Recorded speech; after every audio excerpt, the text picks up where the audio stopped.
To soboto se bo prireditev začela z belim teniškim turnirjem. Namen belega teniškega turnirja je to, da prikažemo meščarom in tudi teniškim igralcem staro kulturo, kako se včasih igra tenis, in da s tem tudi poudarimo mladini, kako je treba se obnašati na igriščih.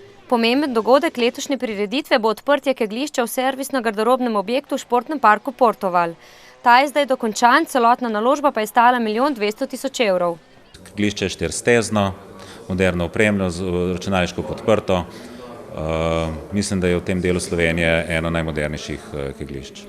Odprtju kegljišča sledi vzpostavitev mestnega kopališča in čolnarne oziroma izposojevalnice čolnov, je povedal direktor Zavoda za turizem Novo mesto Ivo Koljaj.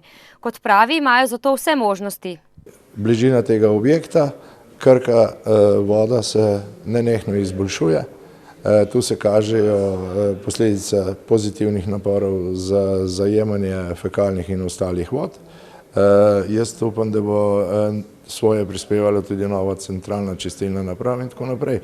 Noč na Krki naj bi po mnenju prirediteljev pritegnila med 900 in 1000 obiskovalcev, saj bo postregla s pestrim sporedom.